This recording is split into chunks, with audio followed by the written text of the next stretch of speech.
Sunday sa atin lahat mga ka-riders, mga ka-reels. Ayan, nandito na tayo sa kusina at tayo ay nagluluto ng ating pan-ulam sa tanghaling ito. At tanghali na nga, kanina ay ayan, nilalaba kami, pero patapos naman yung aming nilalaba.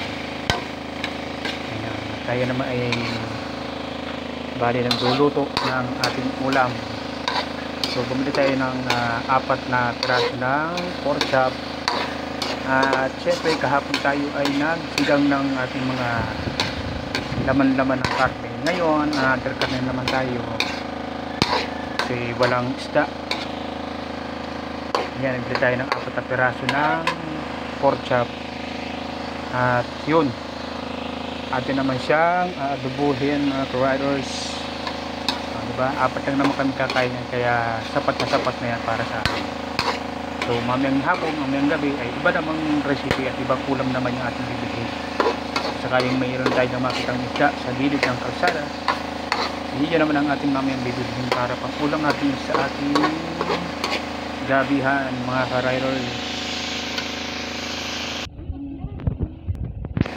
Yan na yung mga natarang sausawan kagabi ng isda. Siya na natin ilalaw dito, lalagay sa ating ang adobo. Hindi kaya tutuyo pa, sayang naman yung tuyo dito. Bali supa na lang ilalagay natin mga ka-riders. Ha?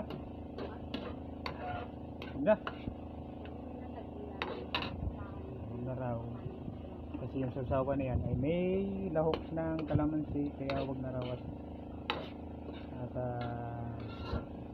masyado na daw maasin. Yan lang puro.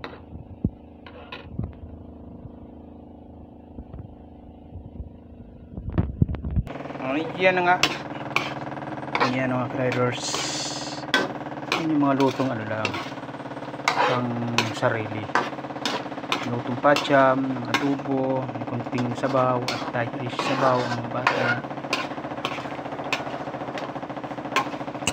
Ayan.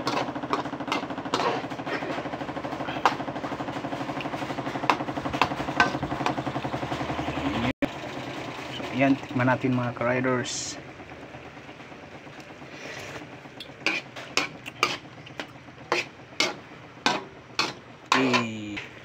Ayan, kaya na tayo mga ka-riders. At ayon, tikman lang natin yung ating resiping adobong pacham.